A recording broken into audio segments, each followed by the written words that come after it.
Hello hello दोस्तों, कैसे हैं आप सब? बढ़िया है सर। आप कैसे हैं? मैं भी बढ़िया हूँ, शानदार जानदार हूँ। तो दोस्तों, पिछले लेक्चर को आपने दिलों की गहराई तक समझ लिया होगा बढ़िया तरीके से। हमें तीन पड़ाव में अपने सैलरी हेड को कवर अप करना है। पहला पड़ाव अलाउंसेस, दूसरा परक्विजिट्स, तीसरा रिटायरमेंट बेनिफिट्स। अलाउंस मतलब सर कोई भी चीज मेरी कंपनी की तरफ से, जैसे पॉकेट मनी होती है घर वालों की तरफ से, वैसी कंपनी की तरफ से कैश मिल रही है तो वो क्या होगा सर? अलाउंसेस। कोई भी चीज मुझे फैसिलिटी के तौर पर मिल रही है, फैसिलिटी के तौर पर कैश नहीं, सीधा चीज मिल रही है, क्या होगा सर? परक्विजिट्स। और जो बुढ़ापे में आके जब आप 60 के हो जाएंगे तब मिल रही है तो क्या होगा सर? Retirement benefits. राइट। तो अलाउंसेस का पड़ाव शुरू करते हैं दोस्तों। अलाउंसेस यानी कोई भी चीज हमें पेमेंट की जा रही है कैश में, यानी पैसों में दी जा रही है। राइट।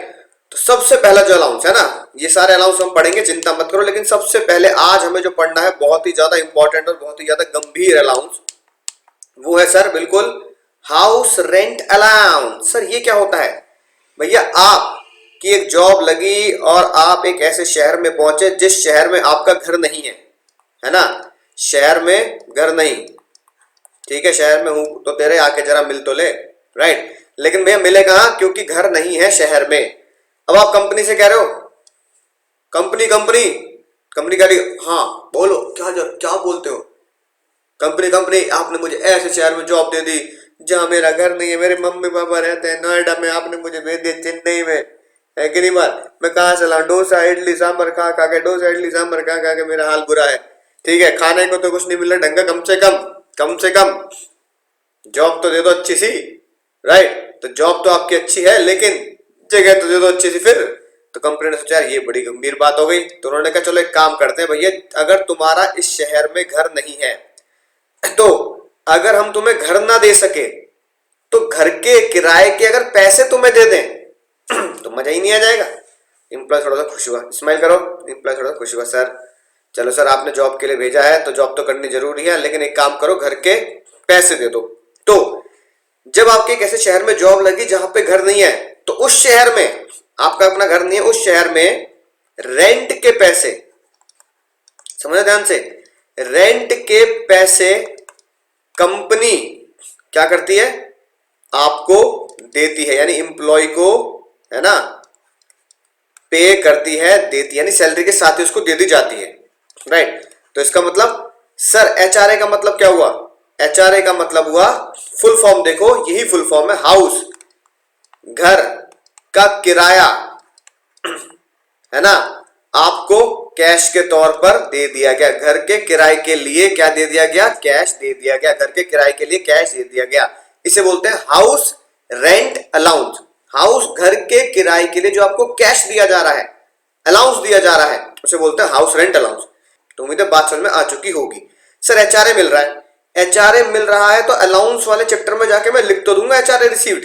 अब फाइनेंस मिनिस्टर क्या कह रहे हैं? फाइनेंस मिनिस्टर जी बोल रहे हैं भैया मैं एक काम करता हूं, जो तुम्हें एचआरए मिला, जितना तुम्हें मिला भैया वो तुम्हारी मैं इनकम मान लूंगा, कमाई मान लूंगा। जैसे हमने पिछले लेक्चर में ही जाना, तूने मेरे जाना कभी नहीं जाना, कि पैसे का बचाना ही पैसा कमाना होता है। सर एचआरए में कैसे बचा लिया मैंने?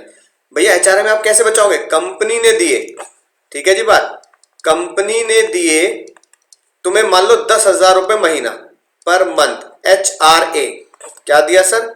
एचआरए कंपनी ने दिया 10,000 रुपए महीना। तुमने मकान जो लिया, तुमने घर जो लिया किराए के लिए, तुमने वो घर लिया मात्र ठीक है 7,000 रुपए महीना। तो तुमने कितने बचा लिए?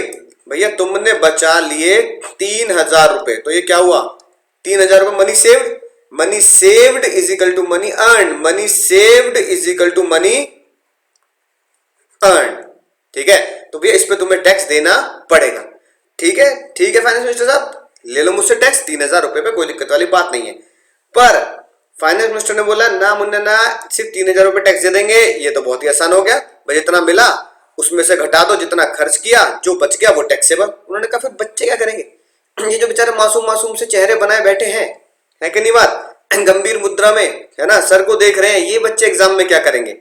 उन्होंने कहा कि भैया ये जो तुमने घर लिया 10 का, मतलब एचआरए मिला 10 का, 7,000 रुपए तुमने खर्च कर दिया। सिर्फ 7,000 नहीं, इसके अलावा हम कुछ और शर्तें भी लगाएंगे जिसके ऊपर एग्जम्पशन बेस्ड होगी। तो भैया फाइनेंस मिनिस्टर ने कहा जब तुम अमाउंट लिखोगे, है ना, मेन फॉर्मेट में होंगी, तो मेन फॉर्मेट आपने अच्छे से याद कर लिया होगा।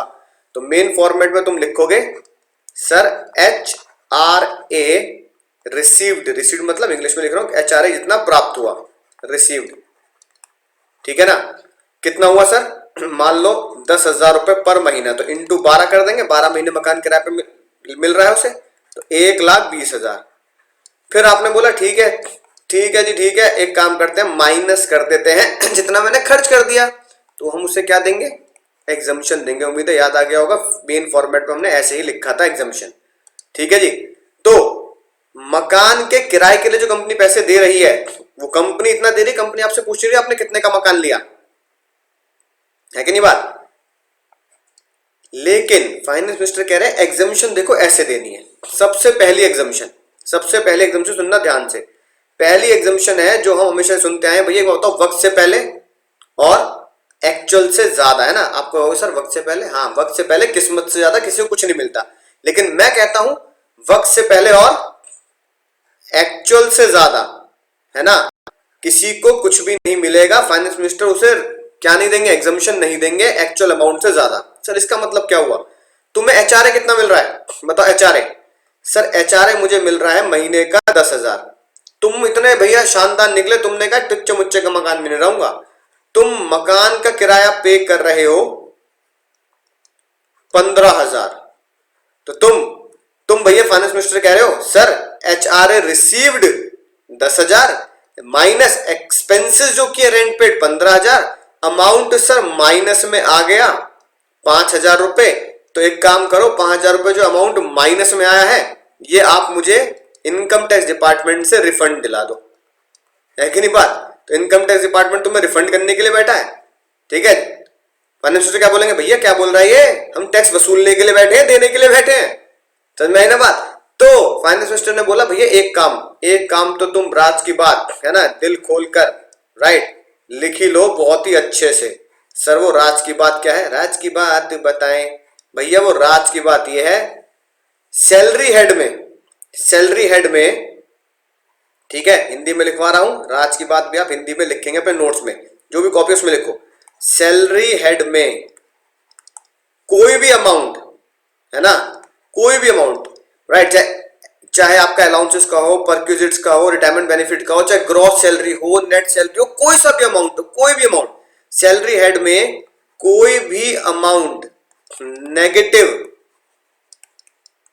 है ना, यानी नेगेटिव नहीं होगा, राइट। अगर कोई नेगेटिव हो रहा है तो आप उसे निल लिखेंगे। Negative is equal to exam में क्या लिख देना है सर? निल लिख देना है। सैलरी हेड में कोई भी अमाउंट नेगेटिव नहीं दिखाया जा सकता। इसलिए देखो कई लोग कंफ्यूजन नहीं आती, भैया अगर मैं ज्यादा पे कर दूंगा तो 5,000 रुपए जो मेरी जेब से गए हैं वो इनकम टैक्स डिपार्टमेंट से वसूल लेंगे हम, है कि नहीं बात? इनकम टैक्स डिपार्टमेंट से वसूल लेंगे, ऐसा नहीं है। इसलिए सबसे पहली लिमिट क्या बनाई? एक्चुअल अमाउंट, कि भैया वक्त से पहले एक्चुअल से ज्यादा। तो दोस्तों ये बात आप भी ध्यान रखना, वक्त से पहले और आपकी एक्चुअल मेहनत से ज्यादा आपको कुछ नहीं मिलेगा, राइट। आप अगर सोचते हैं कि डिग्री, है ना, राइट, कोई भी डिग्री चाहे ग्रेजुएशन की हो, सीए की हो, कोई भी हो, कोई भी डिग्री आपको थाली में रख के आपको परोस दी जाएगी, ऐसा कुछ नहीं होगा भैया। आपको अपनी डिग्री, है ना, आपको अपनी डिग्री कमानी पड़ेगी। You have to earn your degree, ये बात ध्यान रखना। कोई भी आपको प्रसाद की तरह हाथ में डाल के नहीं देगा। उस डिग्री के प्रसाद को लेने के लिए आपको मेहनत करनी पड़ेगी। You have to earn your degree, ठीक है। और जो मेहनत करेगा, जो कमाई कर देगा डिग्री की, उसी की वैल्यू है। बाकी आपने पढ़ा लिखा है, सब कुछ पढ़ रखा है, उसका कोई लेना देना नहीं है। पढ़े लिखे आप तभी साबित होंगे जब आपके हाथ में सर्टिफिकेट डिग्री होगा, हाँ भाई ये है भाई मेरे पास, मैं पढ़ा लिखा हूं, that is my chartered accountant degree, right. तो बिना डिग्री के आप कितनी नॉलेज ले लें वो सब बेकार है, ठीक है। सबसे पहले एक्चुअल, इसलिए मैं कहता हूं वक्त से पहले एक्चुअल से ज्यादा किसी को कुछ नहीं मिलेगा। तो एक्चुअल अमाउंट से ज्यादा तो कुछ मिलेगा ही नहीं। तो एक्चुअल अमाउंट, ये उम्मीद है राज की बात नोट कर ली होगी आपने। एक्चुअल अमाउंट कितना है सर? 10,000 रुपए महीना। तो इसका मतलब 10,000 रुपए महीना से ऊपर आपको एग्जामिशन दे ही नहीं सकते। ऑटोमेटिकली आप समझ गए बात कि भैया एक्चुअल अमाउंट अगर मेरा 10,000 रुपए महीना है तो 10,000 रुपए पर महीना से ज्यादा मुझे एग्जामिशन मिलेगी नहीं। उम्मीद है बात समझ में आ चुकी होगी। यही एक खास बात है पहली कि वक्त से पहले एक्चुअल से ज्यादा कुछ नहीं मिलता। दूसरी इंपॉर्टेंट लिमिट, ठीक है, फाइनेंस मिनिस्टर ने क्या बोला? रेंट पेड, समझना फिर बताता हूं ये क्या दिक्कत है। Rent paid minus 10% of salary, कि भैया जितना रेंट पे किया ये क्वेश्चन में गिवन होगा। टेंशन की कोई बात नहीं, चिंता की कोई बात नहीं है। ये जो अमाउंट है ये कहां होगा सर? Given in question. कोई टेंशन वाली बात नहीं है, क्वेश्चन में दिया होगा, ठीक है। तो ये हमें क्वेश्चन से मिल जाएगा। माइनस 10% ऑफ सैलरी, सर इसका मतलब क्या है? अब इसका मतलब समझो। फाइनेंस मिनिस्टर ये कह रहे हैं कि अगर आपको अपनी सैलरी में से 10% मकान के किराए के लिए देना पड़ रहा है, भैया आप ऐसे शहर में रह रहे हैं जहां आपको जॉब मिल रही है, ठीक है ना, जॉब मिल रही है, भैया आपको कमाई का जरिया मिल रहा है, आप लाख रुपए महीना कमाते हैं, 1 लाख रुपए आपकी महीने की टोटल सैलरी है। अगर 1 लाख में से आप 10%, 1 लाख में से आप 10% अपने मकान पे खर्च करते हैं, अपने किराए के लिए देते हैं, तो भैया ये बिल्कुल जेन्युइन है। इतना तो आपके अंदर गट्स होने चाहिए, कर्म होना चाहिए कि भैया मैं कमा रहा हूं तो मैं इतना पैसा अपने किसके लिए रखूंगा? सर इतना पैसा मैं अपने मकान के किराए के लिए रखूंगा। तो रेंट पेड, ठीक है ना, जितना भी आप दे रहे हैं अगर वो 10% है तो 10% तक की 10% तक फाइनेंस मिनिस्टर आपको एग्जम्पशन नहीं देंगे, ठीक है ना। तो वो कह रहे हैं भाई साहब 10% तक अगर आप कमा दे रहे हैं मकान का किराया तो 10% तक मैं आपको एग्जम्पशन बिल्कुल भी नहीं दूंगा। इतना तो जेन्युइनली जेब से बनता है। 10% से ऊपर जितना आप दे रहे हैं, 10% से ऊपर जितना आप दे रहे हैं उतना मैं आपको एग्जम्पशन के लिए एलिजिबल बनाता हूं, उतना आपको एग्जम्पशन मिलेगा। कैसे सर? कैसे? देखो भैया, आपकी सैलरी है 1 लाख रुपए, ठीक है, और 1 लाख रुपए में से इस बार आप मकान का किराया दे रहे हैं सर कितना? मान लो 12,000 रुपए। 12,000 रुपए। फाइनेंस मिनिस्टर ने क्या बोला? फाइनेंस मिनिस्टर ने बोला भाई 10% तो जेन्युइन खर्चा है, 10% आप अपनी जेब से अगर खर्चा कर भी रहे हैं तो उसमें कोई बुराई नहीं है। गर्व की बात होनी चाहिए कि भैया 1 लाख रुपए में से 10,000 रुपए के मकान में मैं रह रहा हूं, उसमें कोई बुराई नहीं है, उसमें कोई रोने धोने वाली बात नहीं। मुझे कंपनी से मकान नहीं मिल रहा, मुझे एग्जम्पशन नहीं मिल रही है ना, कंपनी मकान दे ना दे आपको एचआरए तो मिल ही रहा है ना, और एग्जम्पशन नहीं मिल रही तो उसमें रोने की कोई बात नहीं है। 10% तो जेन्युइन खर्चा है। 10% से ऊपर कितना कमाया सर? 10% 10,000 है। आपने 10% से ऊपर जितना भी मकान का किराया दिया सर 2,000 रुपए।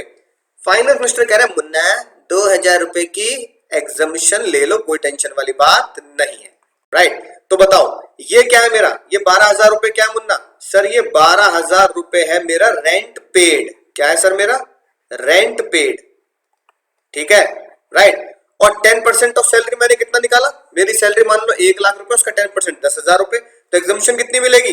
2,000 की मिलेगी सर। 12,000 मैं किराया देता हूं, 10% ऑफ सैलरी, तो खुद ही फाइनेंस मिनिस्टर कहते हैं 10% ऑफ सैलरी का खर्चा तो आपकी जेब से, आपके प्राउड का, गर्व का होना चाहिए। करो खर्च, इसमें कुछ मांगो मत किसी से। तो 10% हमने भैया ठीक है कुछ नहीं मांग रहे, 10% ऑफ सैलरी घटा दिया, बचे 2,000। भैया जो एक्स्ट्रा दे रहा हूं 10% ज्यादा, भैया उसकी तो माफी दे दो यार, उसकी तो एग्जम्पशन दे दो भाई, तो उसकी एग्जम्पशन मिल गई आपको 2,000। इसी बात को, है ना, उम्मीद है बात समझ में आ चुकी होगी मुन्ना। इसी बात को सीधा सीधा फाइनेंस मिनिस्टर ने एग्जम्पशन के फॉर्मूले में डाल दिया, ठीक है ना। अब बच्चे कहते हैं फॉर्मूला रट लो। भैया फॉर्मूला रट लो अच्छी बात है, पर उसका लॉजिक भी तो समझ में आना चाहिए। लॉजिक मैं दूंगा आपको, लॉजिक आपको पता लगेगा।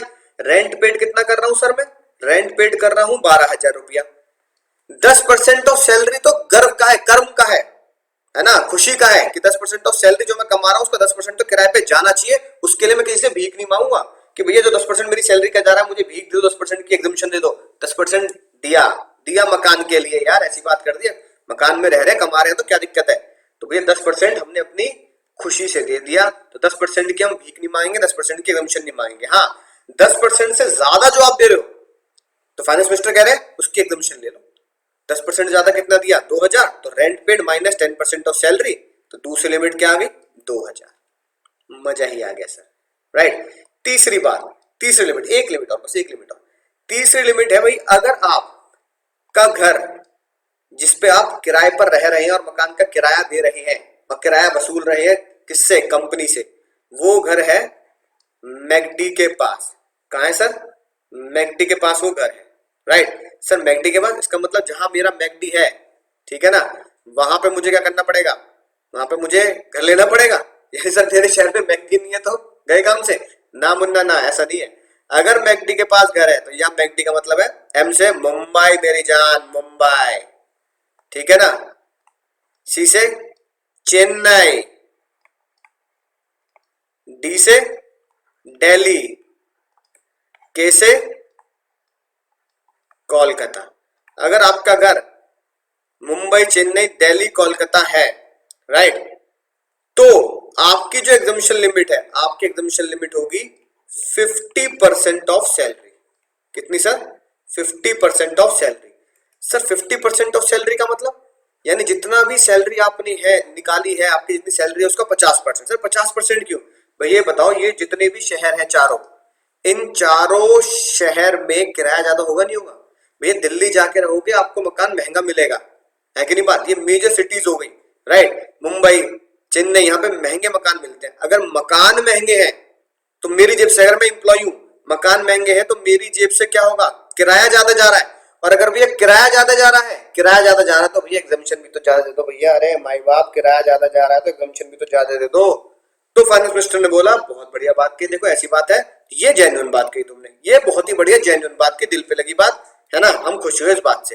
तो 50% ऑफ सैलरी तुम्हें एग्जामिशन के लिए एलिजिबल कर दे, 50% ऑफ सैलरी। लेकिन फाइनेंस मिनिस्टर ने बोला अगर तुम अदर प्लेस पे रहे, अदर प्लेस, अदर प्लेस बोले तो दिल्ली के आसपास जैसे रह लो, गाजियाबाद, नोएडा, इन चारों शहर को छोड़कर किसी और शहर में रह रहे हो, अदर प्लेसेस में सारे आ जाएंगे, वहां कंपैरेटिवली इनसे मकान क्या मिलता है, सस्ता मिलता है। तो अदर प्लेसेस में मकान सस्ता है तो वहां एग्जामिशन मिलेगी 40% ऑफ सैलरी। कितनी एग्जामिशन मिलेगी मुन्ना, 40% ऑफ सैलरी। बात समझ में आ रही है सर, बिल्कुल समझ में आ रही है। 40% ऑफ सैलरी और मैकडी के पास 50% ऑफ सैलरी। अब मैंने 3 लिमिट निकाल ली, ठीक है ना नलायको। अब मैंने कितनी लिमिट निकालनी सर, 3 लिमिट में निकाले बैठा हूं, 3 लिमिट। सर कौन कौन सी वो 3 लिमिट है। सबसे पहले लिमिट एक्चुअल अमाउंट, वक्त से पहले एक्चुअल से ज्यादा कुछ नहीं मिलता, ठीक है ना, 10,000 जैसे, राइट, और पूरे साल का 1,20,000। Rent paid minus 10% of salary आ गया 2,000, एक महीने का तो पूरे साल का आ गया, ठीक है 24,000। 50% ऑफ सैलरी निकाल लिया अगर मैकडी के पास हूं, अगर मैकडी के पास नहीं हूं तो 40% ऑफ सैलरी निकाल लिया। इन तीनों में से जो कम होगा, समझना ध्यान से, बहुत ही राज के बता रहा हूं, इन तीनों में से जो कम होगा, whichever is less, whichever is less, इन तीनों में से जो कम होगा उसे हम एग्जेम्प्ट कर देंगे। whichever is less is exempt, whichever is less is exempt, whichever is less is exempt। इन तीनों में से जो कम होगा वो होगा एग्जेम्प्ट, माफ। मजा ही आ गया सर, राइट। अब मान लो ये 10,000 का 1,20,000 आ रहा है, ये 24,000 आ रहा है, ठीक है ना, ये 50,000 आ रहा है, तो विच एवरेज क्या हुआ 24,000। भैया ये 1,20,000 साल का, पूरे साल का डेटा निकालना है, ये 24,000 साल का, और मान लो ये 50,000 आ रहा है साल का। इन तीनों में सबसे कम क्या है सर, इन तीनों में सबसे कम 24,000 है, तो भैया 24,000 मेरी एग्जामिशन मिल जाएगी। तो मैं यहाँ कितने लिख दूंगा 24,000, मेन फॉर्मेट याद करो, मेन फॉर्मेट 24,000 यहाँ लिख दिया, 1,20,000 में 24,000 घटाऊंगा, आउटर कॉलम में मेरा आंसर आ जाएगा। क्वेश्चन करेंगे, चिंता मत करो। उम्मीद है एग्जामिशंस के बारे में पता लग गया होगा कि एग्जामिशंस क्या है। एक्चुअल अमाउंट समझ गए, क्योंकि भैया एक्चुअल से ज्यादा कभी किसी को कुछ मिलता ही नहीं है, राइट। रेंट पेड क्वेश्चन में दिया गया होगा 10% ऑफ सैलरी, समझ गए, 10% ऑफ सैलरी गर्व की बात है, इतना तो तुम्हें अपने मकान के लिए देना चाहिए। और तीसरी बात आपको बताइए, मैकडी के पास तो 50, अदरवाइज 40। मजा ही आ गया सर। अब सर एक बहुत ही गंभीर बात समझना, बहुत ही गंभीर बात। कुछ लोग कहने लगे सर ये जो हमने सैलरी है ना, सर ये जो हमने सैलरी यहां पे लिखा, ये वाला वर्ड, सर ये लिखा 50% ऑफ सैलरी, सर ये लिखा है ना 40% ऑफ सैलरी। सर ये जितने भी हमने सैलरी के मतलब लिखे हैं, ये सैलरी के फॉर्मेट में तो हमने बहुत सारी चीजें पढ़ी हैं। Basic DA commission bonus, basic DA commission bonus, RPF interest on RPF, RPF interest on RPF, allowances पर रिटायरमेंट, अलाउंसेस पर retirement, gross salary reduction 16, gross salary reduction under section 16। Sir ये सारी चीजें हमने बिल्कुल रैप के तरीके से पढ़ी है। इसमें यहाँ सैलरी वर्ड लिखा है तो इनमें सैलरी क्या है? तो फाइनल क्वेश्चन का यार ये भी बहुत गजब की बात पूछ ली। तो फाइनल क्वेश्चन ने बोला अंकुर सर ने जो पढ़ाया है, अंकुर सर ने जो फॉर्मेट लिखवाया है ना, उसके टॉप के 3 लोग। यहां सैलरी का मतलब होगा टॉप 3 लोग, टॉप के 3 लोग। अब सैलरी का फॉर्मेट याद करो, सैलरी का फॉर्मेट याद करो। टॉप के 3 लोग कौन थे?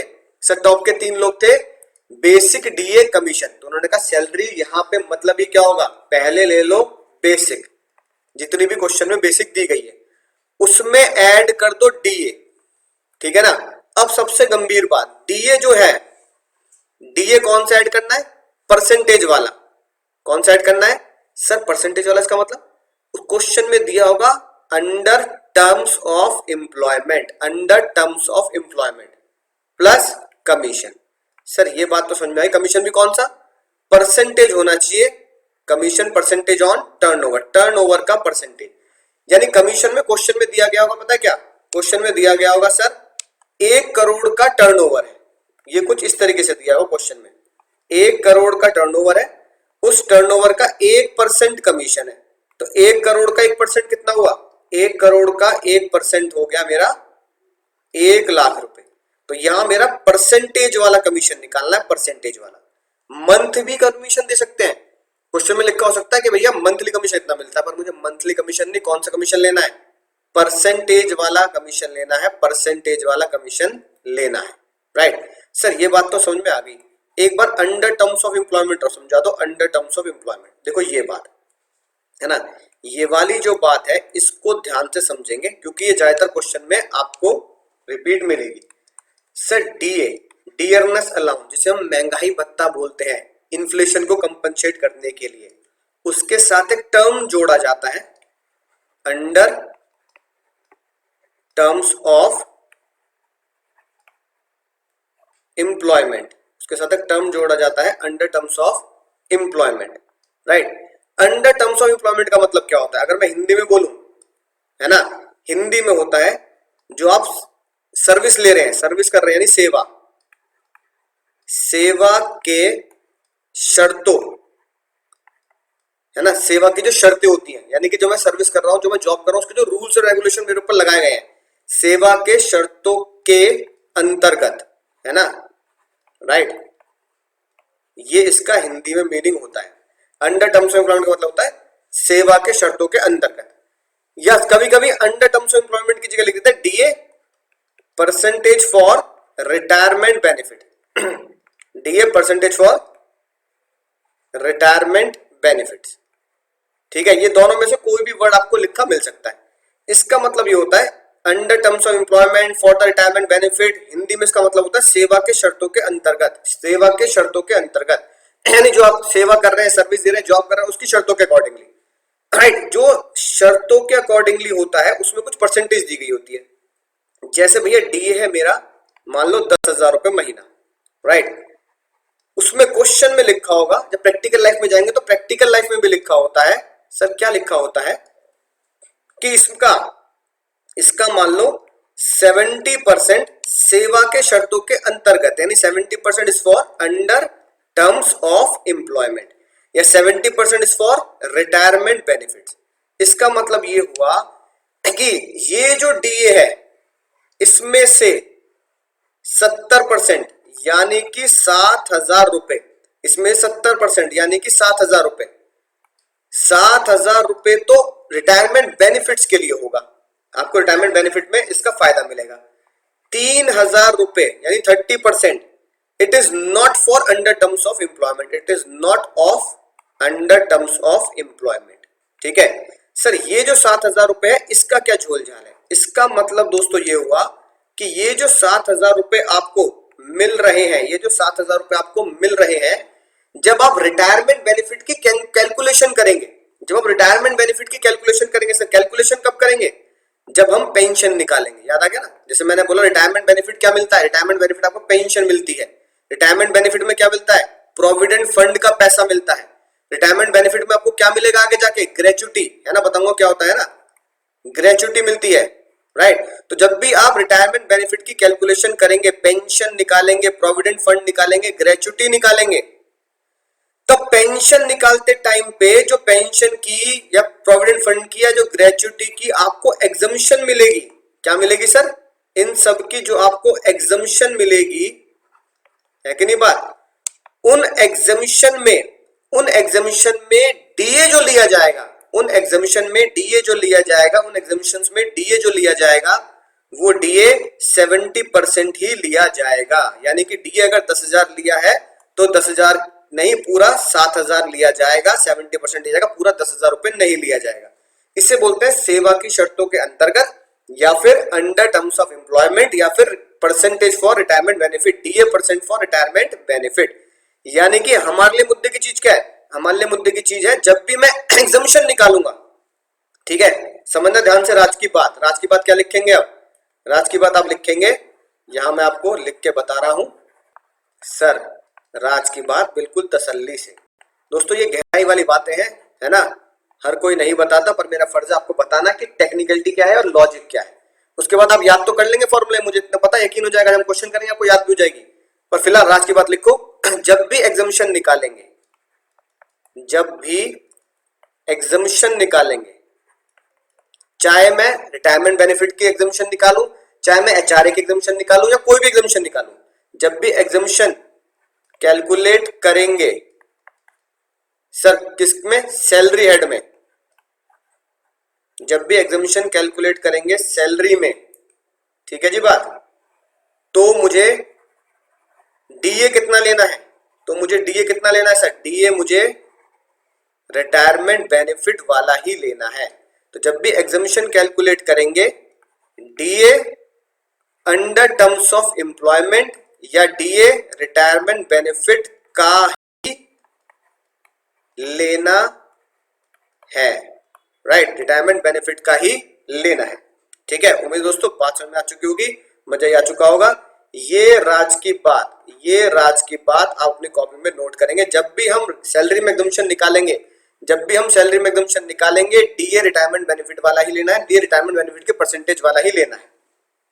साथ के साथ एक चीज और नोट करेंगे, समझना ध्यान से, खतरा बनाएंगे इसके ऊपर, राइट।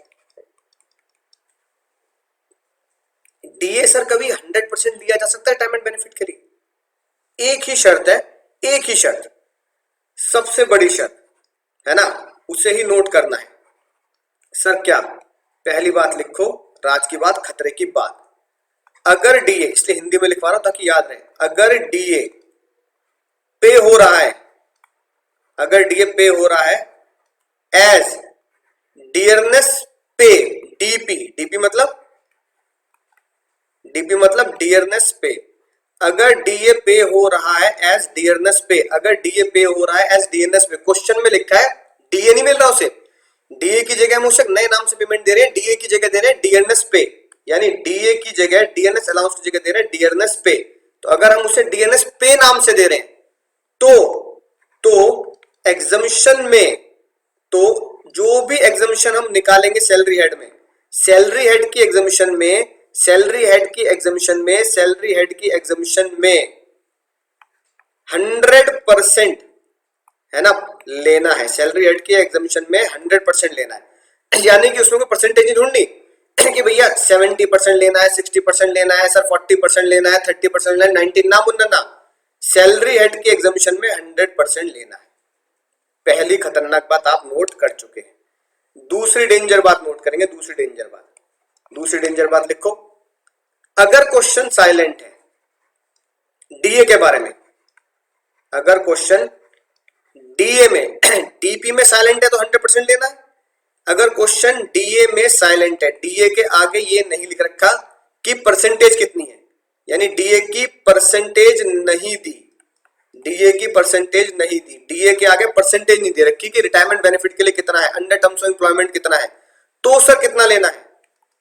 तो एग्जम्पशन में, समझना ध्यान से, तो एग्जम्पशन में 0% लेना है, यानी 0% मानना है।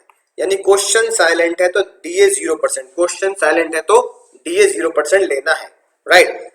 ठीक है, तो दो खतरनाक बातें क्या समझी हमने। पहली, सर अगर डीपी है, डीए की जगह डीपी वर्ड दे रखा है, तो डीपी साइलेंट भी हो, क्वेश्चन में परसेंटेज ना भी दे रखी हो, तो 100% ही लेना है, डीपी तो 100% ही लेना है। जब भी एग्जामिनेशन निकालेंगे डीपी 100% लेना है। अगर डीए के बारे में क्वेश्चन साइलेंट है, अगर डीए के बारे में क्वेश्चन साइलेंट है तो डीए 0% लेना है, डीए 0% लेना है। और जो मेन राज की बात है, जब भी आप सैलरी हेड में एग्जामिनेशन की कैलकुलेशन करेंगे, जब भी आप सैलरी हेड में एग्जामिनेशन की कैलकुलेशन करेंगे, जब भी आप सैलरी हेड में एग्जामिनेशन की कैलकुलेशन करेंगे, तो एग्जामिनेशन की कैलकुलेशन में डीए हमेशा परसेंटेज वाला लेना है। एग्जामिनेशन की कैलकुलेशन में डीए हमेशा परसेंटेज वाला लेना है, एग्जामिनेशन की कैलकुलेशन में डीए हमेशा परसेंटेज वाला लेना है। तो चलिए दोस्तों पढ़ते हैं क्वेश्चन की तरफ, मजा ही आने वाला है। देखो यही बात मैंने आपको पढ़ाई है बिना किसी टेंशन के। सर इन तीनों में से लीस्ट ऑफ द फॉलोइंग, इन तीनों में से जो भी कम होगा उसकी एजम्पशन मिलेगी। एक्चुअल रेंट, वक्त से पहले एक्चुअल से ज्यादा कुछ नहीं मिलता। और मैं सही बताऊं तो ये वाला जो पॉइंट है ना, ये तो गोल्डन रूल है, इसको तो आप लिख दो golden rule of income tax.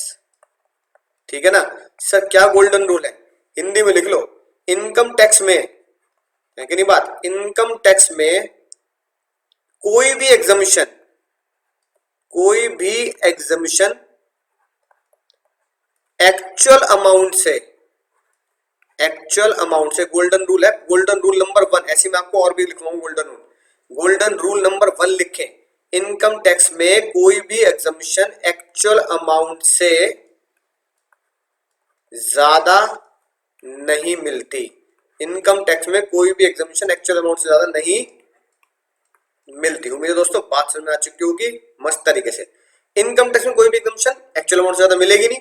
अगर इनकम टैक्स में कोई भी एग्जामिशन एक्चुअल अमाउंट से ज्यादा नहीं मिलती तो पहली लिमिट क्या होती है, एक्चुअल अमाउंट, क्योंकि एक्चुअल अमाउंट से ज्यादा हम इनकम टैक्स में एग्जामिशन देंगे ही नहीं, तो इसलिए पहली लिमिट क्या होगी, एक्चुअल अमाउंट रिसीव्ड। दूसरी लिमिट क्या बताई मैंने आपको, rent paid minus 10% of salary. Logic हम समझ चुके हैं, इतना तो आपको बनता है देना।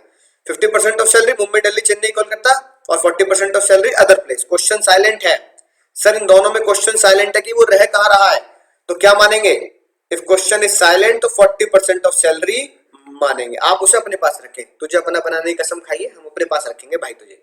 इफ क्वेश्चन साइलेंट तो आप एसएससी को अपने घर में रखेंगे, यानी अपने घर में मतलब नोएडा में रखेंगे, मैं अपने घर में रखूंगा, नोएडा में रखूंगा। फिर उसके बाद सर 10% ऑफ सैलरी, ठीक है, 40% ऑफ सैलरी, 50% ऑफ सैलरी, ये लिखा है हर जगह सैलरी का मीनिंग। सैलरी के टॉप के 3 लोग बताया था ना मैंने आपको अभी, टॉप के 3 बेसिक, डीए, डीए कौन सा, if under terms of employment, सेवा के शर्तों के अंतर्गत, सेवा के शर्तों के अंतर्गत, है ना, राइट, यानी कि सर्विस और जॉब की शर्तों के अकॉर्डिंगली इतना डी आपको मिलेगा, उतना परसेंटेज, राइट।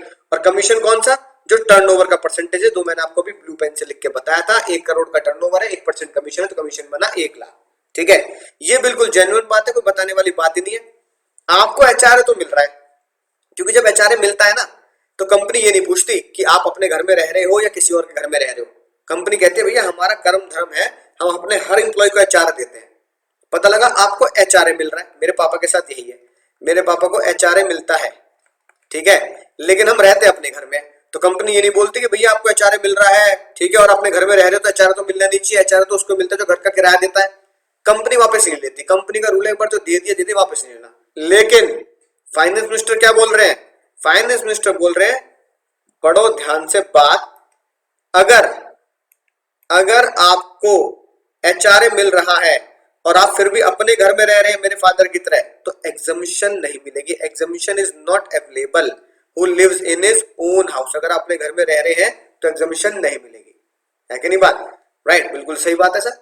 अगर मैं अपने घर में रह रहा हूं, ठीक है, तो और एचआरए भी ले रहा हूं, तो एग्जामिशन किस बात की, एग्जामिशन तो मिलेगी जब मैं किसी और के मकान में रह रहा हूं, किराए पे कर रहा हूं। तो भैया अपने घर में इधर ध्यान दो, देखो क्या लिखा है अपने घर में, जो मैं हाईलाइट कर रहा हूं, भैया अगर मैं अपने घर में रह रहा हूं तो रेंट पेड कितना कर रहा हूँ, रेंट पेड कितना कर रहा हूँ, रेंट पेड, भैया अपने घर में रहना तो अपने घर में रेंट पेड कर रहा हूँ, नहीं मुन्ना नहीं, मैं कोई रेंट नहीं पे कर रहा हूँ, विच ही डज नॉट पे एनी रेंट, क्योंकि आप कोई रेंट पे ही नहीं करेंगे, इसलिए आपको एग्जामिशन नहीं मिलेगी। एक खतरनाक बात सर, फिर तो हमारी एग्जामिशन है ना बेकार हो जाएगी, राइट, हमें एग्जामिशन मिलेगी नहीं, तो फिर कानून का फायदा क्या। अब मैं तुम्हें बताता हूं एक बहुत ही मजेदार टैक्स प्लानिंग। ठीक है, जो मेरे घर में भी होती है। जिस घर में मैं रहता हूं उस घर के पापा को क्या मिलती है, उस घर के लिए पापा को एचआरए मिलता है। एचआरए मिलता है तो पिताजी एचआरए प्राप्त करते हैं। पिताजी कह रहे हैं मुन्ना एचआरए प्राप्त तो हो रहा है, लेकिन माइनस एचआरए रिसीव में से अगर मैं एग्जामिशन माइनस करूं तो एग्जामिशन तो कोई मिल ही नहीं रही, क्योंकि भैया घर अगर मेरे नाम पे है तो अपने घर में रह रहा हूं तो एग्जामिशन कैसे मिलेगी। तो उन्होंने पता क्या किया, उन्होंने कहा एक काम करते हैं, टैक्स प्लानिंग करते हैं, उसमें कोई बेईमानी नहीं है। मम्मी के नाम मकान किया, किसके नाम, माता जी के नाम। ठीक है, मकान किसके नाम है, मम्मी के नाम है। और पापा पापा ने क्या किया, पापा पे करते हैं किराया, पे रेंट, किसको, माता जी को। तो भैया पापा ने अगर माता जी को रेंट पे किया है, पिताजी ने अगर मम्मी को रेंट पे किया है, तो फिर वो क्या बोलेंगे, जब मैं लिमिट की तरफ जाऊंगा तो लिमिट में यही तो है, रेंट पेड होना चाहिए, रेंट पेड होगा तभी एचआरए की एग्जम्पशन मिलेगी, तो रेंट पेड है। तो पिताजी ने बोला मैं रेंट पे करता हूं अपनी वाइफ को, तो रेंट पेड मैं कर रहा हूं मान लो 10,000 रुपए महीना, तो फिर मुझे एचआरए की एग्जम्पशन मिलनी चाहिए, नहीं मिलनी चाहिए। तो भैया कहीं भी ऐसा लिखा है कि ऐसा हो सकता है क्या, ये तो बेईमानी की तरह है बिल्कुल। ठीक है ना, मैं वाइफ को, भाई को, पापा कह रहे हैं भैया पिताजी के पिताजी है, हमारे दद्दू दद्दू को पे कर रहे हैं, दादी को पे कर रहे हैं, क्या दिक्कत है, ऐसा तो गलत है, हर कोई कर लेगा, ये तो गलत बात है, गंदी बात, गंदी बात। फाइनेंशियल टका ऐसा नहीं हो सकता, ऐसा 100% हो सकता है भैया। This is legal tax planning, जो मेरे घर में भी होती है, this is legal tax planning. तो कहीं भी लॉ में ये नहीं लिखा कि रेंट पेड किसी अपने रिश्तेदार को या अपने रिलेटिव को नहीं कर सकते, यानी अपनी ब्लड रिलेशन में नहीं कर सकते, रेंट पे होना चाहिए। तो रेंट पेड भैया पिताजी मम्मी को करे, पिताजी अपने पापा को करे, ठीक है ना, पिताजी अपनी वाइफ को करें, मतलब है ना, राइट, पिताजी अपने ब्रो को करें, पिताजी अपने सिस को करें, भैया इससे क्या फर्क पड़ता है, रेंट पेड होना चाहिए। रेंट पेड है तो 100%, रेंट पेड है तो 100% एग्जम्पशन, 100% एग्जम्पशन मिलेगी, 100% एग्जम्पशन मिलेगी। तो दोस्तों ये टैक्स प्लानिंग है ना, आप याद रखना, आप अपने घर में भी ये टैक्स प्लानिंग यूज कर सकते हैं। आपको अगर कंपनी की तरफ से एचआरए मिल रहा है, ठीक है, और एग्जामिशन लेने के लिए आपको रेंट पेड का इस्तेमाल करना जरूरी है, एग्जामिशन लेने के लिए आपको रेंट पेड का इस्तेमाल करना जरूरी है, तो रेंट पेड करें, ठीक है, अपने ही घर वालों को करें, पर उससे पहले मकान उनके नाम जरूर कर दें, क्योंकि भैया मकान के मालिक को तो किराया पे करोगे। तो भैया मेरे घर में यही होता है, पिताजी ने मकान मम्मी के नाम पे कर दिया और मम्मी को किराया पे करते हैं, मम्मी को किराया पे करते हैं तो उन्हें एग्जामिशन भी मिलती है इनकम टैक्स डिपार्टमेंट में, और ये इलीगल नहीं है, ये बिल्कुल टैक्स प्लानिंग है, लीगल टैक्स प्लानिंग है। ठीक है, तो घर के घर में एचआरए भी आ रहा है और पिताजी एग्जामिशन का मजा भी ले रहे हैं, रेंट माताजी को पे करके, अपनी वाइफ को पे करके।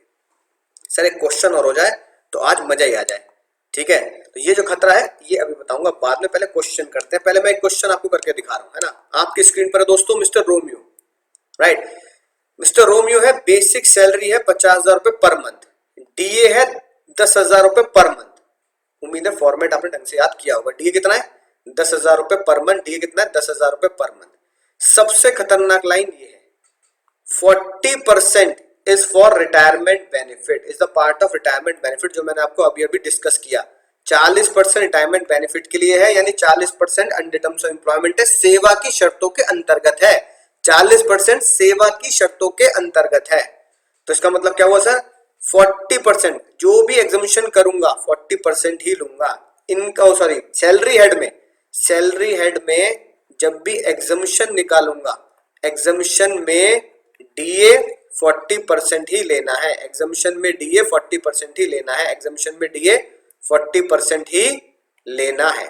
मजा ही आ गया सर।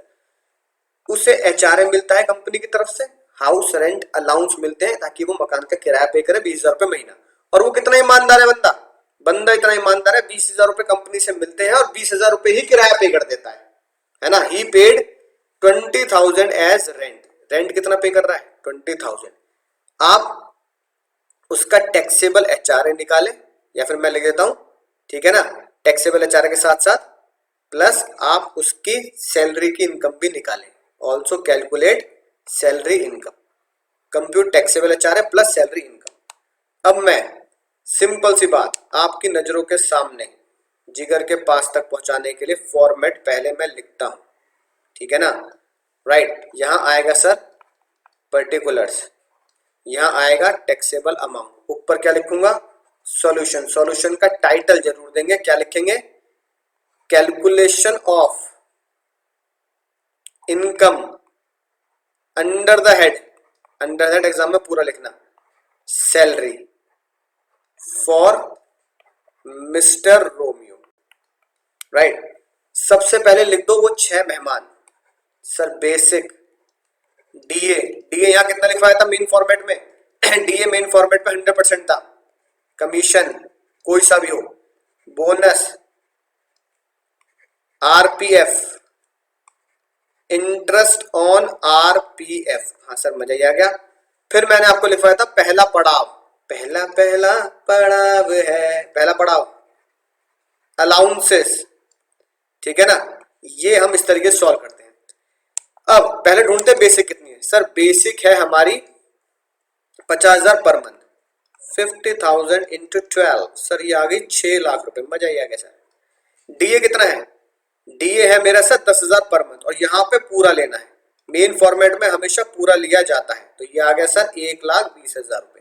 40% कब लेते हैं सर, 40% लेते हैं नलायक को जब एग्जामिशन निकालते हैं। अभी विराज की बात लिखवाई है कि हमेशा एग्जामिशन के टाइम पर ही परसेंटेज लेते हैं। कमीशन नहीं है, बोनस नहीं है, आरपीएफ नहीं है, इंटरेस्ट ऑन आरपीएफ नहीं है। क्वेश्चन होगा कैसे, सिखाया नहीं है, जब पढ़ाया नहीं तो होगा कैसे। सही बात है सर, ठीक है। फिर अलाउंसेस में एक ही अलाउंस पढ़ा अभी तक, पहला अलाउंस एचआरए रिसीव्ड। बताओ एचआरए कितना प्राप्त किया। एग्जाम में हिंदी में मतलब क्या ना, एग्जाम में इंग्लिश में लिखना रिसीव्ड। सर एचआरए रिसीव हुआ है, ढूंढो, ये रहा सर। एचआरए है 20,000 रुपए पर मंथ, एचआरए है 20,000 रुपए पर मंथ, एचआरए है 20,000 रुपए पर मंथ। ठीक है सर जी, मजा ही आ गया। 20,000 रुपए पर मंथ, तो पूरे साल का कितना हुआ, पूरे साल का हुआ 20,000 इंटू 12, 2,40,000। मजा ही आ गया सर। इसमें से क्या माइनस करते हैं सर, इसमें से हम माइनस करते हैं एग्जामिशन। और भैया एग्जामिशन जो है मुझे वर्किंग नोट में निकालनी पड़ेगी, तो वर्किंग नोट नंबर 1 मैं देता हूं एग्जामिशन। फिर एग्जामिशन के बाद, ठीक है ना, जो अमाउंट बचेगा उसे हम आउटर कॉलम में लिख देंगे। सर एग्जामिशन कहाँ निकालेंगे, एग्जामिशन यहाँ निकालेंगे, बिल्कुल साइड वाले पेज पे, टेंशन वाली क्या बात है। Working note number 1, calculation of HRA exempt, calculation of HRA exempt, calculation of HRA exempt। अब तुम बताओगे, याद करो जल्दी याद करो, आता माची से टकली याद करो।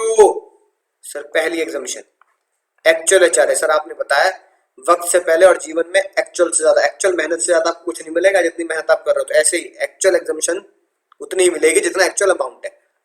एक्चुअल एचआरए कितना हुआ रिसीव्ड, सर 2,40,000 रुपए, ठीक है ना। 20,000 इंटू 12।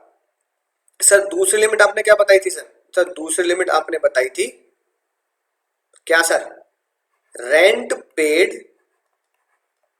रेंट पेड माइनस, बोलो जल्दी, rent paid minus 10% of salary, rent paid minus 10% of salary. ठीक है सर, मजा ही आ गया। अब तुम खुद सोच समझ के बताना रेंट पेड कितना, क्वेश्चन में ढूंढो। क्वेश्चन में है सर ये रहा रेंट पेड कितना है, ग्रीन कलर से हाईलाइट कर रहा हूं स्पेशली आपके लिए। ही पेज लिखा ना, page 20% per month rent, 20% per month rent. तो रेंट पेड है कितना सर, 20,000 रुपए पर मंथ, 20,000 रुपए पर मंथ। तो टोटल रेंट पेड कितना हो गया, 20,000 इंटू 12,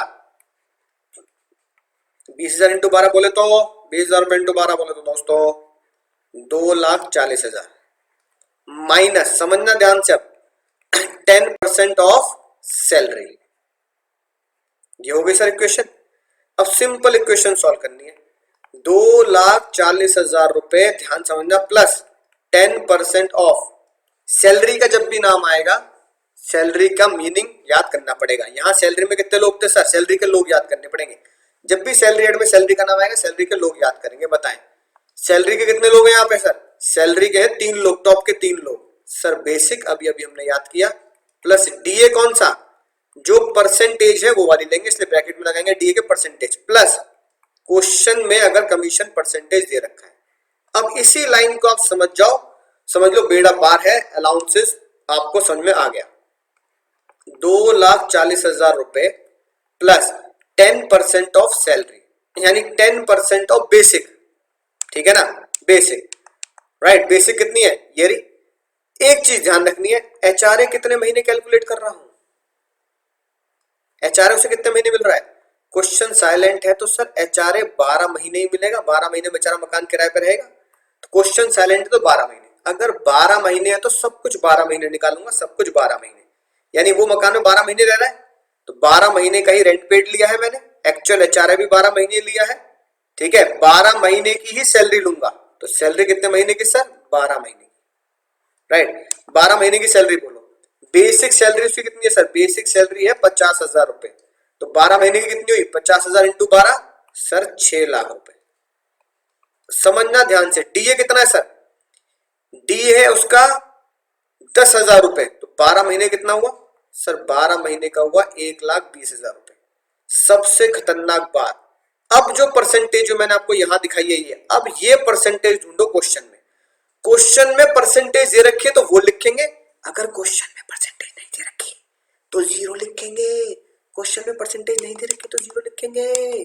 क्वेश्चन में कितनी परसेंटेज दे रखी है सर, ये देखो, ये देखो, ये देखो, ये देखो, ये देखो, कितना ग्रीन कलर से हाईलाइट कर दिया। क्वेश्चन में परसेंटेज दे रखी है दूर दूर तक 40%, डीए की परसेंटेज, डीए की परसेंटेज 40% सर, डीए की percentage 40%, right.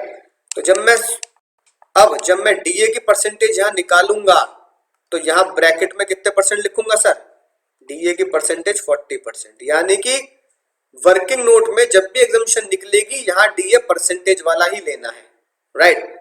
Plus commission question में नहीं है सर, मजा ही आ गया सर, राइट। अब इस इक्वेशन को क्या सॉल्व कर सकते हो, 2,40,000 माइनस 10% ऑफ, कौन सा रूल लगाना है बचपन से वो लगाना, बदमाश दिल ठग है बड़ा, बदमाश दिल ठग है बड़ा, तो भैया कौन सा रूल लगाना है, बदमाश रूल लगाना है। बदमाश रूल लगाना आता ना सर, बदमाश रूल, अरे नलायको, बॉडमास रूल यार, बॉडमास रूल, बदमाश रूल है कि नहीं बात। तो बदमाश रूल, बॉडमास रूल लगाएंगे। पहले 20 से ब्रैकेट ऑफ डिवाइड मल्टीप्लाई, तो पहले ब्रैकेट सॉल्व होगा नहीं होगा सर, बचपन की आदत ताजा हो गई है तो, हाँ सर बिल्कुल मजा ही आ गया। तो पहले बदमाश रूल लगाएं, क्या करेंगे सर, पहले ब्रैकेट सॉल्व करेंगे, 6 लाख प्लस, ठीक है, 1,20,000 का 40%, 48,000, ठीक है। 1,20,000 का 40% निकाल दिया, कमीशन नील है तो मैंने आगे कुछ नहीं लिखा, ठीक है। बॉड मासूल लगा दिया, फिर से बॉड मासूल लगाओ, बॉड मासूल के अकॉर्डिंगली पहले ब्रैकेट ही सॉल्व होगा, हाँ सर पहले ब्रैकेट ही सॉल्व होगा, इसलिए 2,40,000 रुपए माइनस 10% ऑफ, ब्रैकेट को क्लब कर दो, 6,48,000 है कि नहीं बात, 6,48,000। अब इस इक्वेशन को तुम सॉल्व कर सकते हो, टुच्ची चीज है बिल्कुल। अब तो 2,40,000 रुपए माइनस 64800, तो बताओ भैया कितना बच गया, अब बताओ कितना बच गया, दूसरी लिमिट सर 2,40,000 रुपए माइनस 64800, ये आ गया सर 175200, ठीक है। बताइएगा, देखो पहला लिमिट 2,40,000 निकाल दी, दूसरी लिमिट मैंने ये सॉल्व किया, rent paid minus 10% of salary, ध्यान से तसल्ली से आराम से नोट करेंगे, कोई जल्दबाजी नहीं है।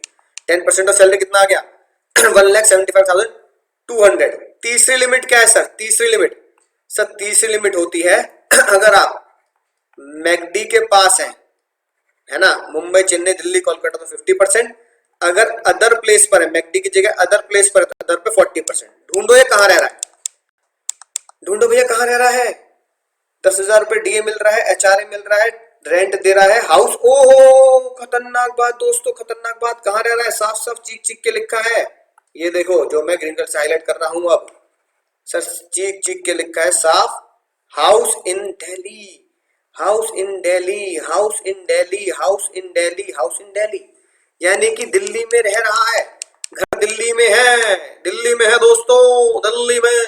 तो इसका मतलब क्या हुआ, दिल्ली का मतलब हुआ सर 50% ऑफ सैलरी, तो सैलरी का 50% निकाल दीजिए। अब तुम्हारा मन ना लग रहा हो एग्जाम में, अगर तुम्हारा एग्जाम में मन ना लग रहा हो, तुम गाना गा रहे हो, तुम बिन जिया लागे ना। तुम भी अगर जिया ना लग रहा हो तो भैया क्या करना, सैलरी का मतलब क्या है, basic plus DA plus commission. ये फिर से कैलकुलेट कर लेना, basic plus DA plus commission, ये ठीक है ना, राइट। क्योंकि हम क्या लिखेंगे यहाँ पे, 50% of basic plus DA percentage plus commission percentage. दोबारा सॉल्व कर लेना। लेकिन अगर मन पूरा लग रहा हो एग्जाम में, और भैया एग्जाम में धनाधन क्वेश्चन सॉल्व करना है, तो याद रखना, जब तुम बेसिक डीए कमीशन यहां निकाल चुके हो, basic plus DA percentage plus commission, basic plus DA percentage plus commission, तो सैलरी आई थी तुम्हारी 6,48,000। तो भैया दोबारा क्यों कैलकुलेट कर रहे हो, यहाँ सीधा लिख दो 50% ऑफ 6,48,000, जो as calculated in point number 2, as calculated in point number 2। तो भैया 6,48,000, 648,000, ठीक है ना, राइट। इसको अगर 50% करेंगे तो 50% आ रहा है मेरा सर 324,000, राइट। इतना मेरी थर्ड लिमिट आ गई। अब मैंने तुम्हें क्या सिखाया, 3 लिमिट है तुम्हारे सामने, अब ध्यान से देखना, 3 लिमिट है तुम्हारे सामने, 3 मुन्ना 3, राइट। पहली लिमिट 2,40,000 सर, पहली लिमिट 2,40,000, पहली लिमिट 2,40,000 निकाली मैंने, राइट। दूसरी लिमिट 1,75,200, 1,75,200। तीसरी लिमिट 324,000, यानी पहली लिमिट 2,40,000, दूसरी लिमिट 175,200, और तीसरी लिमिट जो निकाली मैंने मैकडी के पास वाली, या अदर जगह 324,000। इन तीनों में से जो सबसे कम होगा, इन तीनों में से जो सबसे कम होगा उसकी माफी मिलेगी। तो भैया इन तीनों में सबसे कम कौन है सर, इन तीनों में सबसे कम है बेचारा 1,75,000 रुपए। 240 उससे बड़ा है, 3,24,000 उससे बड़ा है, 1,75,000 रुपए सबसे कम है सर। तो विच एवर इज लेस, 1,75,000 रुपए की आपको एग्जामिशन मिलेगी बिना टेंशन के। अपने फॉर्मेट में आऊंगा, यहाँ पे क्या लिखूंगा, 1,75,000, समझना ध्यान से, 1,75,000। अब 240 एचआरए, अब मेन फॉर्मेट फोकस करो, मेन फॉर्मेट में एचआरए कितना प्राप्त हुआ, 2,40,000। इसमें से कितनी माफी मिल गई, 175,000, ठीक है ना। कितना आउटर कॉलम में आया, 65,000। समझ आई गया। अब एक बार इसे ध्यान से प्यार भरी निगाहों से निहारो, निहारो ध्यान से निहारो इसे। कैसे सर, ये मेरा मेन फॉर्मेट है, ये मेरा सर मेन फॉर्मेट है। Basic DA commission bonus RPF interest allowance, allowance में पहला एचआरए आया, मेन फॉर्मेट लिखा है एचआरए प्राप्त माइनस एग्जामिशन, एग्जामिशन हमेशा निकलेगी वर्किंग नोट में, वर्किंग नोट है ना, हमने साइड में निकाल दिया, आप कॉपी में तो अगले पेज पे निकालेंगे, ठीक है। वर्किंग नोट में हमने ये निकाल दिया sir, working note. Working note में एचआरए की 3 लिमिट होती है, actual HRA, rent paid minus 10% salary, 40% of salary. इसमें मेन चीज है 20 वाली, तो point number 2, rent paid minus 10% of salary, rent paid minus 10% of salary, ऐसे निकाला। सैलरी का मतलब क्या होता है यहाँ पे, basic plus DA percentage, basic plus DA percentage, percentage वाला हिसाब किताब बता चुका हूं, टर्म्स ऑफ एम्प्लॉयमेंट वाला, प्लस कमीशन कैलकुलेट कर लिया, तीनों में उससे कम हुआ उसकी माफी दे दी। अब क्या करेंगे, इन सबको है ना, चलो और फॉर्मेट के हिसाब से करवा देता हूं, फिर ये पहले हटा देते हैं बीच में से, ये आप समझ ही चुके हैं, कोई टेंशन वाली बात नहीं है। अब एचआरए निकाल दिया, इसके अलावा और कोई अलाउंसेस है सर, इसके अलावा कोई अलाउंसेस नहीं है हमारे पास। दूसरा क्या आता है, परक्विजिट्स, परक्विजिट्स क्वेश्चन में निल। अगला पड़ाव क्या आता है, तीसरा retirement benefits, retirement benefit question में निल है, ठीक है, ठीक है सर।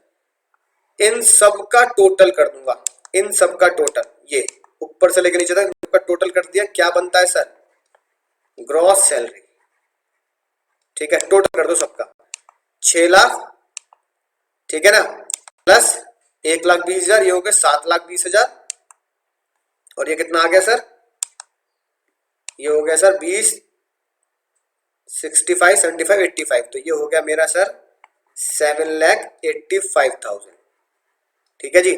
तो ग्रॉस सैलरी आ गई 7,85,000। इसमें से क्या लेस करता हूं सर मैं, इसमें से लेस करता हूं मैं deduction under section 16, deduction under section 16 की डिडक्शन लेस करूंगा सर, ठीक है। पहली डिडक्शन होती है स्टैंडर्ड डिडक्शन फिक्स 50,000 रुपया, 50,000, 50,000। दूसरा एंटरटेनमेंट अलाउंस, एंटरटेनमेंट अलाउंस जो सिर्फ किसको मिलता है, सरकारी इंप्लॉय को। सरकारी, इस क्वेश्चन में ये सरकारी इंप्लॉय नहीं है, राइट। और तीसरा, प्रोफेशनल टैक्स पेड, जितना खर्चा मेरी जेब से जा चुका है, ये भी इस क्वेश्चन में नहीं है। तो अगर मैं तुमसे बोलूं मुन्ना आंसर क्या आया, तो आप बोलोगे सर नेट सैलरी या income under the head salary कितनी आई सर? सर ये मेरा आया income under the head salary, यानी कि net salary is equal to, ठीक है, 7 लाख, कितना आ गया, 35,000, 7,35,000, ठीक है। उम्मीद दोस्तों बात समझ में आ चुकी होगी। 7,35,000 ये मेरा नेट सैलरी आ गया, याद रखना लेस की है डिडक्शन मैंने, राइट। तो मेरे दोस्तों बात समझ में आ चुकी होगी किस तरीके से मुझे कैलकुलेशन करनी है एचआरए की और टोटल सैलरी की। ध्यान से इसको अब आप नोट करते जा रहे होंगे, जैसे मैंने पढ़ाया है साथ साथ आप नोट कर भी रहे होंगे, राइट। नहीं तो आप पॉज करके भी नोट कर सकते हैं, वर्किंग नोट भी और मेन फॉर्मेट, ठीक है। और मेरा आंसर आ गया 7,35,000। सर ये बात तो समझ में आ गई, ये हमने क्वेश्चन सॉल्व कर दिया ये वाला। सर और कोई भी क्वेश्चन है क्या? बिल्कुल है, क्वेश्चन की तो बहुत ज्यादा हमारे पास डिमांड भी है और है भी। अब अगला क्वेश्चन मैं आपको जो दे रहा हूं वो ये है होमवर्क के लिए, ये तो सॉल्व है ताकि आप अपने दिमाग लगा के सॉल्व करके मैच कर सके। 47 ये होमवर्क में है, ठीक है, ध्यान से करेंगे, सॉल्व है, इसमें कोई टेंशन वाली बात नहीं है, ध्यान से सॉल्व करना है। साथ के साथ दोस्तों 46 में कराऊंगा आपको, चिंता की कोई बात नहीं। साथ के साथ ये जो मैंने क्वेश्चन आपको करा दिया है इसमें एक छोटी सी तब्दीली और करेंगे तो 2 क्वेश्चन आपके होमवर्क में हो जाएंगे, ठीक है ना। इसी क्वेश्चन में आप फिर से कैलकुलेट करें, क्योंकि क्वेश्चन आपने नोट कर लिया, ठीक है ना। आप फिर से कैलकुलेट करें यही question, what will be the answer, यहां लिखता हूं part number 2, what will be the answer if HRA received, उसे HRA मिल रहा है फ्रॉम 1 दिसंबर, ठीक है। अब आंसर बताओ, अगर उसे HRA तुम्हारे अपने ईयर में 1 दिसंबर से मिल रहा है। सर थोड़ा हिंट दे जाओ सर, हिंट दे जाओ सर, तो मजा आ जाएगा। देखो नालायकों ध्यान समझना, अगर उसे HRA 1 दिसंबर से मिल रहा है तो क्या उसे सैलरी भी 1 दिसंबर से मिल रही है?